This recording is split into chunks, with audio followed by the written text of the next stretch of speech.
Hey Dan, as usual, here is some swimming video that we did last Saturday.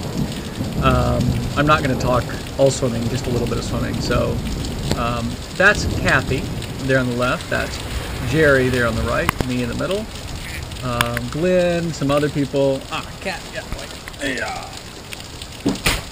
And I just have been meaning to make a video for you.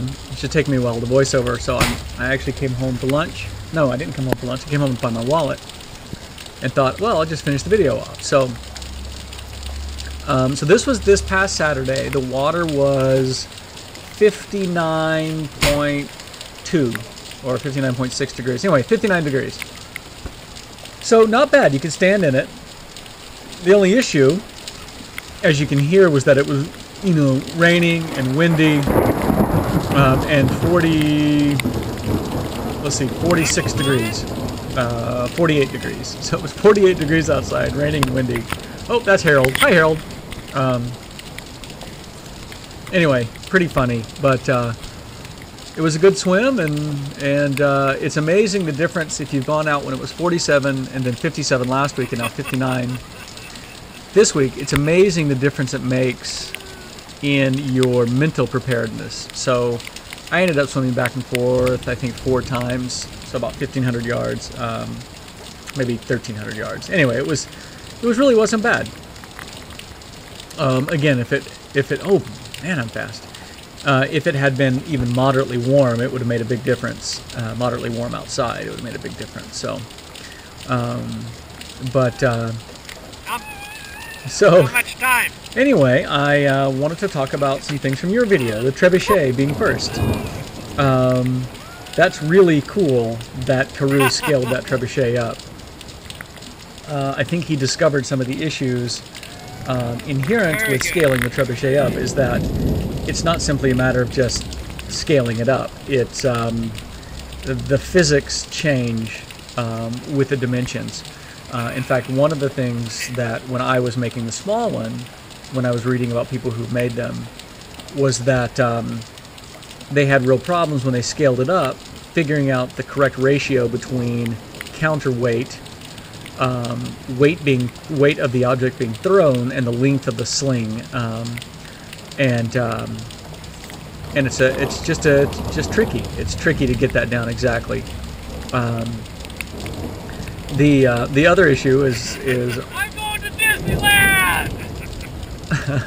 the other issue is that, and one that I hadn't foreseen, obviously you guys didn't either, especially Carew, was that the arm was going to end up cracking from the stress of the counterweight. But you know, what was that, a 2x6 or a 2x4? I think it was a 2x4, wasn't it? Two 2x4s together. One thing that would have helped is had he laminated them together to begin with. That would have significantly, you know, improved the stress that it could have bore. But anyway, what do you do? But it was really cool to watch him throw the water balloons. I did want to see him put his little, like, you know, maybe Gareth or Taryn out in the field, see if he could hit him with a water balloon, because that's what big brothers do. So I was really disappointed about that, but I'll get over it. So the next thing is I don't know if you noticed, the name of the last swimming video I did was called Butt Cam. Well, of course, that video had also included some video from swimming up at St. Mary's, and so I wanted to put it on for Boris and Glenn. Well, the problem was, okay, actually, let me stop for a second. This is a funny part of the video. I don't know if you can figure out what we're doing here. In fact, I'm not even going to tell you, so I'm just going to keep talking. So, when I directed Boris and Glenn and Kurt to the video, I didn't bother telling them taming of the tube. I just told them, you know, you want to search for butt cam, and well, hilarity ensued. So they apparently, and I didn't realize this. So I didn't realize this, Dan, but apparently there are a lot of people in this country who have butt fetishes and have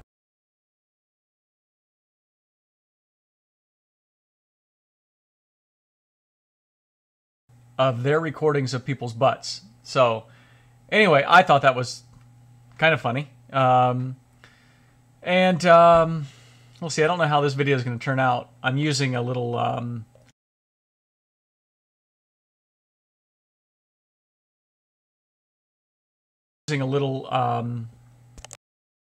iCam to record with. So the I think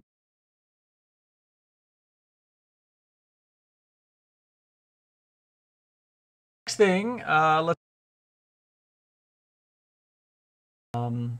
you were at